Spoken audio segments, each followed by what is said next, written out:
Good afternoon, everyone. I want to thank the members of the media for joining us as I announced that the Buffalo Common Council has voted to approve with some minor amendments my proposed 2025-2026 operating budget. I want to thank Buffalo Common Council President Brian Bowman and Majority Leader Halton Pope and my other colleagues on the council who voted for the budget and for their partnership and their collaboration throughout this budget process and beyond. I also sincerely want to thank Commissioner of Administration and Finance, Ray Nosworthy, for the tremendous job he's done throughout this budget process and the entire time I've been serving as mayor.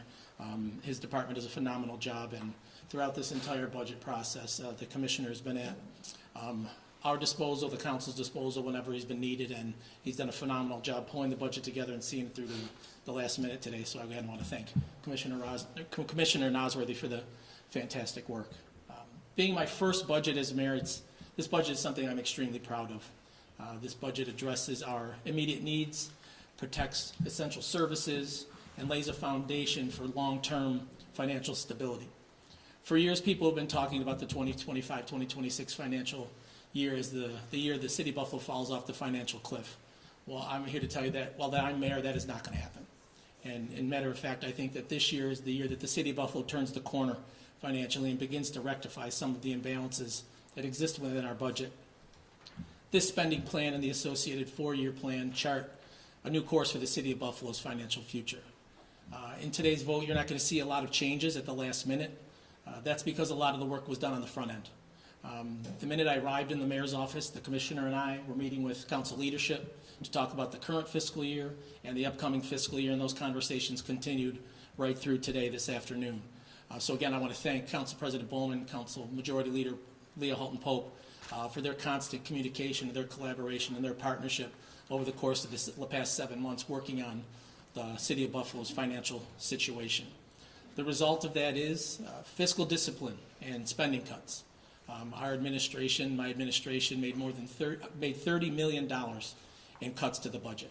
We are doing more with less.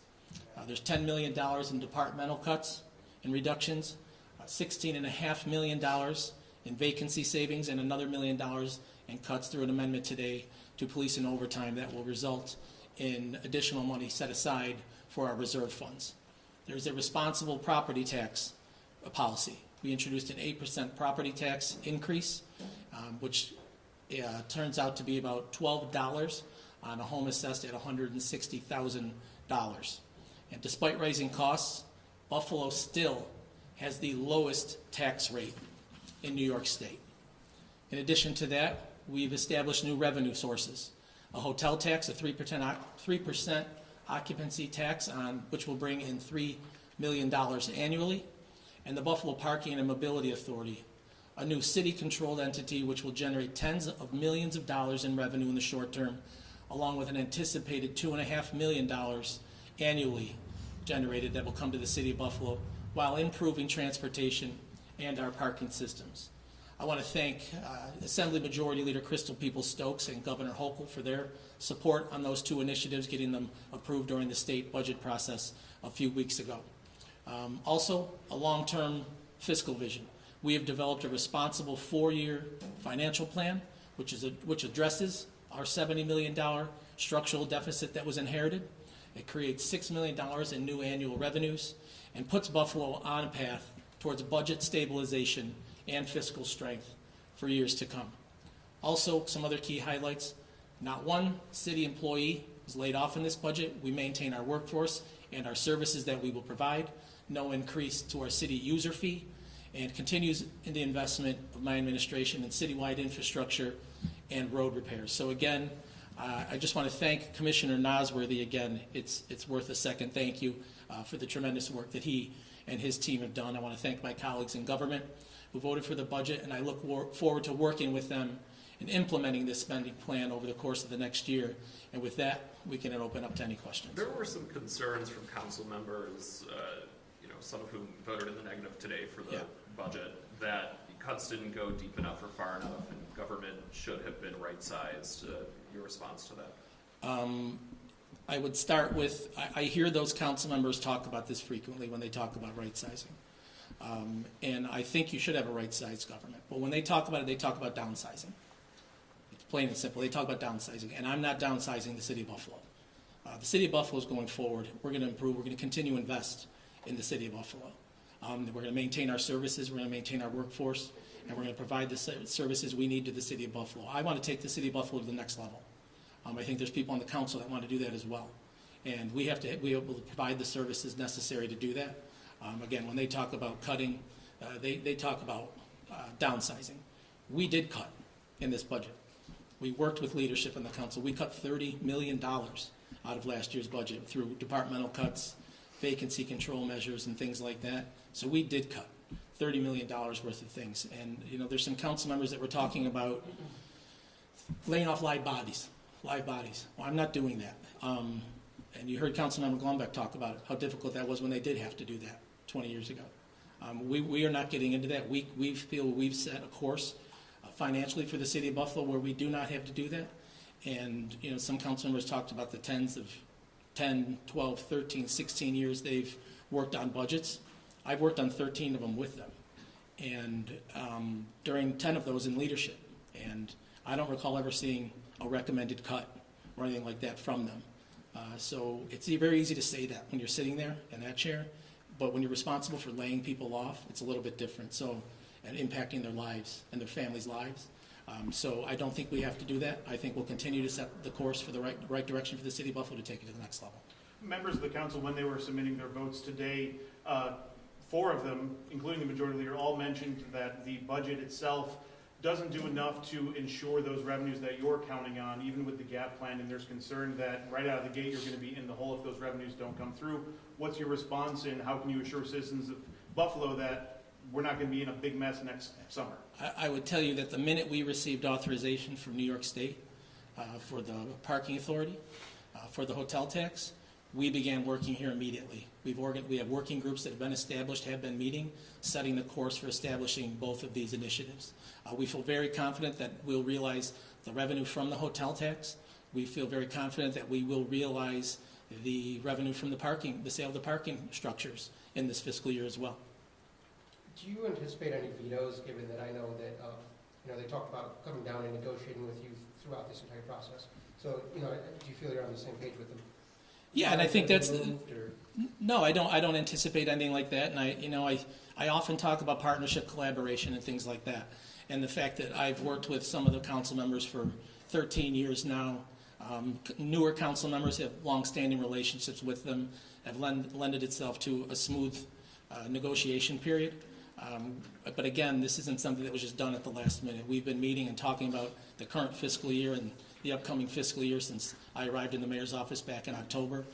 So I feel very confident about the conversations we have, very confident about the end result of the budget, and want to work with the council members, or will work with the council members on everything that was included in the MOU today. There was a lot of conversation today about reining in police and fire overtime, and they cited, crime down, fire down. Is that a problem? How do you plan to rein it in? Yeah, I've heard references recently to overtime numbers based on the fact that certain types of crime are down or number of fires are down. We're not a volunteer fire department. We have collectively bargained contractual agreements with these departments that require minimum staffing. So we can't have firehouses sitting empty. We don't call people in when there's a fire. They have to be at the firehouse ready to go. There's minimum staffing levels. So the fact that the number of fires are down is great. It's fantastic.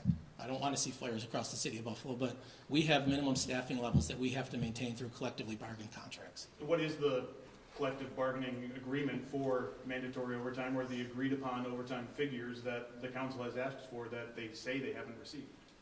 The Common Council has received all information that they have asked for over the course of this budget process, whether that be overtime numbers, contractually obligated versus otherwise.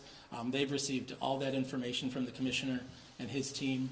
There were several times they've received different information that they've asked for. But again, overtime numbers, there are some managerial rights that exist, and we've begun to implement some of those practices already. And you see, since we came down here, since I started in the mayor's office in October, you see those numbers trending downward, the hours of overtime worked. And something that I've explained this to them during the negotiation periods of the budget process, you can't simply look at the dollar amount. You have to look at the number of hours worked. And in some of these departments, the number of hours worked is trending downward. But because of contractual salary increases, the number unfortunately goes up. But the number of hours being worked in overtime, we are trending downward, and that's through some of the managerial rights we have and some of the policies and procedures we're implementing here. There's a lot of frustration in the chambers. There were some council representatives that said they apologized, and they said that this budget has failed them. There's another woman who stood up and was very frustrated, who said, we have to stop thinking that we don't have any control. What do you say to people who are frustrated with that in your response to the council members who expressed that? I don't think this budget has failed the residents of the city of Buffalo. I think this was a very responsible budget where we have cut $30 million immediately from a $70 million structural deficit, gotten creative to bring in additional revenues that don't cost city taxpayers $1. Of course, there's a tax increase associated, but when you break it down to what it costs a month, it's very minimal. But again, I would tell you that a year and a half ago, I sponsored legislation that had increased thresholds for tax exemptions for seniors and some of the other more vulnerable residents in the city of Buffalo. So we are certainly not looking to penalize or overburden people who are a little financially strapped at the time, and we've implemented some of those protections over the course of the past couple of years. But by and large, I think it's a very responsible budget and sets the city of Buffalo on a course to be financially stable in the years to come. There was a lot of conversation and concern from council members about redundant positions all throughout City Hall. You mentioned that you're proud that there's no layoffs, but do redundant positions exist, and do they need to be looked at and potentially downsized to help the city save more money? I would tell you that, and we can get you facts and figures on it, that since I have arrived in the mayor's office, there are fewer people working down here.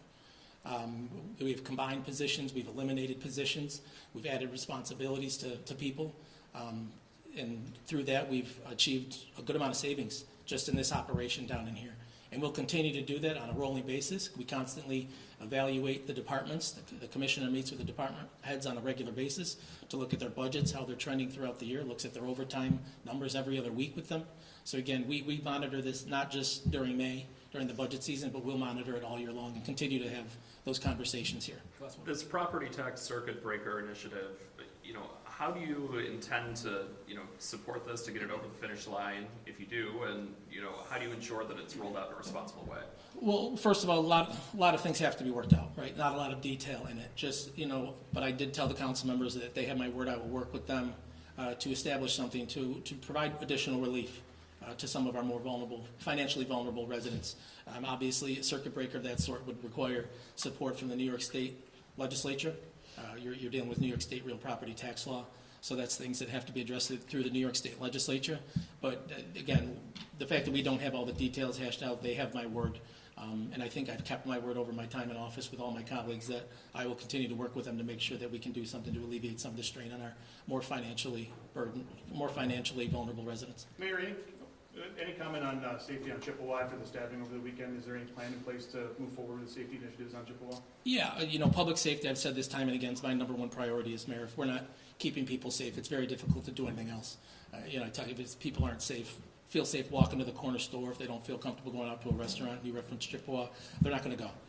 But Chippewa is a tremendous destination spot for here in Buffalo and throughout Western New York. We are working with our B District Police, our commissioner from police, Al Wright, property owners, and the Chippewa Alliance to make sure that we are establishing a safe environment for people to come down and visit, and we'll continue to do that. To be clear, you don't plan to veto, like you said, any of these amendments?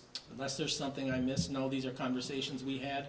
Unless something popped up I'm not aware of. We've had very good conversations. I've been very comfortable with the conversations we've had with the leadership from the council over the course of the past few weeks, right through this afternoon. And I'm comfortable with the spending plan as it was approved today. June 8th is the date to be adopted? Correct. Do you intend to adopt it before June 8th? We'll sit down, we'll go through that. I'd like to get it done as soon as possible so people have that cost certainty moving forward. Thank you. All right, thank you, everyone.